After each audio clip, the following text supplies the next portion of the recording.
സാമൂഹ്യ സുരക്ഷാ പെൻഷൻ ലഭിക്കുന്നവരും ക്ഷേമനിധി ബോർഡ് മുഖേന പെൻഷൻ ലഭിക്കുന്നവർക്കുമുള്ള മസ്റ്ററിംഗ് ഇന്നു മുതൽ ആരംഭിച്ചിരിക്കുകയാണ്. സംസ്ഥാനത്തെ 62 ലക്ഷത്തോളം വരുന്ന ആളുകൾക്കാണ് നിലവിൽ ഈ ആനുകൂല്യങ്ങൾ ലഭിക്കുന്നത്. സംസ്ഥാനത്തെ പ്രധാനപ്പെട്ട പെൻഷനുകളിൽ ഒന്ന് തന്നെയാണ് ഈ പെൻഷൻ. അതിനാൽ വാർഷിക മസ്റ്ററിംഗ് നിർബന്ധമായും ചെയ്യേണ്ട ഒന്ന് തന്നെയാണ്. 2025-26 സാമ്പത്തിക വർഷത്തിലെ മസ്റ്ററിംഗ് ആണിത്. അതിനാൽ 1600 രൂപ വീതം ലഭിക്കുന്ന എല്ലാവരും മസ്റ്ററിംഗ് നിർബന്ധമായും ചെയ്യുക. അക്ഷയ കേന്ദ്രങ്ങൾ വഴി മാത്രമാണ് മസ്റ്ററിംഗ് ചെയ്യാൻ സാധിക്കുക. മസ്റ്ററിംഗ് ചെയ്യുമ്പോൾ പ്രധാനപ്പെട്ട രേഖ ആധാർ കാർഡാണ്. അതിനാൽ ആധാർ കാർഡുമായി അക്ഷയ കേന്ദ്രങ്ങളിൽ എത്തിയാൽ മതിയാകും. ബയോമെട്രിക്സ് അടിസ്ഥാനത്തിലാണ് മസ്റ്ററിംഗ് നടക്കുന്നത്. കൈവിരലോ കൃഷ്ണമണിയോ ആയിരിക്കും സ്കാൻ ചെയ്ത് മസ്റ്ററിംഗ് പൂർത്തീകരിക്കുക. ചുരുങ്ങിയ സമയത്തിനുള്ളിൽ മസ്റ്ററിംഗ് പൂർത്തീകരിക്കാൻ സാധിക്കുന്നതുമാണ്. ഏതെങ്കിലും സാഹചര്യത്തിൽ മസ്റ്ററിംഗ് തടസ്സപ്പെടുകയാണെങ്കിൽ മെഡിക്കൽ ബോർഡിൽ നിന്നുള്ള ലൈഫ് സർട്ടിഫിക്കറ്റ് നൽകി കഴിഞ്ഞാൽ മസ്റ്ററിംഗ് കൃത്യമായി പൂർത്തീകരിക്കാൻ സാധിക്കുന്നതുമാണ്. കൂടാതെ മസ്റ്ററിംഗ് ചെയ്യുമ്പോൾ പ്രധാനപ്പെട്ട രേഖ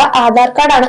ആധാർ കാർഡിൽ ഏതെങ്കിലും വിധത്തിലുള്ള തെറ്റുകൾ ഉണ്ടോ എന്ന് കൃത്യമായി പരിശോധിക്കണം. കൂടാതെ ഓരോ 10 വർഷം കഴിയുമ്പോൾ ആധാർ കാർഡ് പുതുക്കേണ്ടതുണ്ട്. ഈ കാര്യങ്ങൾ ചെയ്തിട്ടുണ്ടോ എന്നും പരിശോധിക്കേണ്ടതുണ്ട്. ചിലപ്പോൾ ആധാർ കാർഡിൽ ഏതെങ്കിലും വിധത്തിലുള്ള തെറ്റുകൾ ഉണ്ടെങ്കിൽ മസ്റ്ററിംഗ് ചിലപ്പോൾ പരാജയപ്പെട്ടേക്കാം. ജൂൺ 25 മുതൽ ആഗസ്റ്റ് 24 വരെ മസ്റ്ററിംഗ് ചെയ്യാനുള്ള അവസരമുണ്ട്. അതിനാൽ ഈ സമയത്തിനുള്ളിൽ അക്ഷയ കേന്ദ്രങ്ങൾ വഴി മസ്റ്ററിംഗ് ചെയ്താൽ മതിയാകും. വീടുകളിൽ കിടപ്പ് രോഗികളുണ്ടെങ്കിൽ ആ വിവരം അക്ഷയ കേന്ദ്രങ്ങളെ അറിയിക്കുകയാണെങ്കിൽ വീടുകളിൽ വന്ന് മസ്റ്ററിംഗ് ചെയ്യുന്നതുമാണ്. കൂടാതെ മസ്റ്ററിംഗ് വിജയകരമായി പൂർത്തീകരിച്ചു കഴിയുമ്പോൾ ഒരു പ്രിന്റ് ഔട്ട് ലഭിക്കും. ആ പ്രിന്റ് ഔട്ട് സൂക്ഷിച്ചു വെക്കേണ്ട ഒന്ന് തന്നെയാണ്. വിരലടയാളം പോലുള്ളവ പരാജയപ്പെട്ടാലാണ് ലൈഫ് സർട്ടിഫിക്കറ്റ് ഹാജരാക്കാൻ സാധിക്കുക. അതിനാൽ ഇങ്ങനെ സംഭവിച്ചാൽ ഭയപ്പെടേണ്ട, ലൈഫ് സർട്ടിഫിക്കറ്റ് ലഭിക്കുന്നതാണ്. ഭിന്നശേഷി ആനുകൂല്യങ്ങൾ, വാർദ്ധക്യകാല പെൻഷൻ, കർഷക തൊഴിലാളി പെൻഷൻ, വിധവാ പെൻഷൻ തുടങ്ങിയ സാമൂഹ്യ സുരക്ഷാ പെൻഷനും വിവിധ ക്ഷേമനിധി ബോർഡ് മുഖേന ലഭിക്കുന്ന പെൻഷൻ വാങ്ങുന്നവരും മസ്റ്ററിംഗ് കൃത്യമായി തന്നെ പൂർത്തീകരിക്കുക. മസ്റ്ററിംഗ് സംബന്ധിച്ച്